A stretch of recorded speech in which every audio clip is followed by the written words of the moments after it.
ಸೋಮವಾರಪೇಟೆ ಅರಣ್ಯ ಇಲಾಖೆ ವತಿಯಿಂದ ಎಡವನಾಡು ಮೀಸಲು ಅರಣ್ಯ ವ್ಯಾಪ್ತಿಯ ಮುಖ್ಯ ರಸ್ತೆಯಲ್ಲಿ ಸ್ವಚ್ಛತಾ ಕಾರ್ಯಕ್ರಮ ಬುಧವಾರ ನಡೆಯಿತು.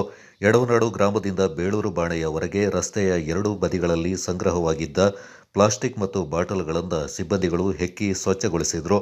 ಆರ್ಎಫ್ಒ ಶೈಲೇಂದ್ರ ಮಾತನಾಡಿ, ಬೇಳೂರು ಗ್ರಾಮದಿಂದ ಎಡವನಾಡುವರೆಗೆ ರಸ್ತೆಯ ಬದಿಯಲ್ಲಿ ಮೀಸಲು ಅರಣ್ಯವಿದ್ದು 4 ಕಿಲೋಮೀಟರ್ವರೆಗೆ ಯಾವುದೇ ಕಟ್ಟಡಗಳು ಇರೋದಿಲ್ಲ.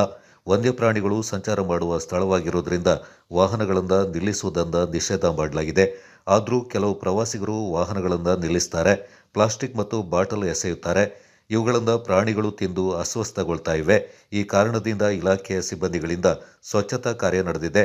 ಈ ಬಗ್ಗೆ ಜಾಗೃತಿ ಮೂಡಿಸಲಾಗ್ತಾ ಇದೆ ಎಂದರು.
ಈ ಎಡವನಾಡು ಮೀಸಲರಣ್ಯ ವ್ಯಾಪ್ತಿಯಲ್ಲಿ ಬರುವ ಈ ಸಾರ್ವಜನಿಕ ರಸ್ತೆಯಲ್ಲಿ ಸ್ವಚ್ಛತಾ ಕಾರ್ಯಕ್ರಮವನ್ನು ಅರಣ್ಯ ಇಲಾಖೆಯಿಂದ ಹಮ್ಮಿಕೊಂಡಿದ್ದೇವೆ. ಇದು ಉದ್ದೇಶ ಏನು ಅಂತಂದರೆ, ಇಲ್ಲಿ ಸಂಚರಿಸುವ ವಾಹನಗಳು ಮತ್ತು ಬೈಕ್ ಇರ್ಬೋದು, 2 ವೀಲರ್ ಇರ್ಬೋದು, ಎಲ್ಲ ಕಸ ಬಿಸಾಕೋದು, ಎಲ್ಲ ಪರಿಸರನ ಹಾಳು ಮಾಡ್ತಾಯಿದ್ದಾರೆ.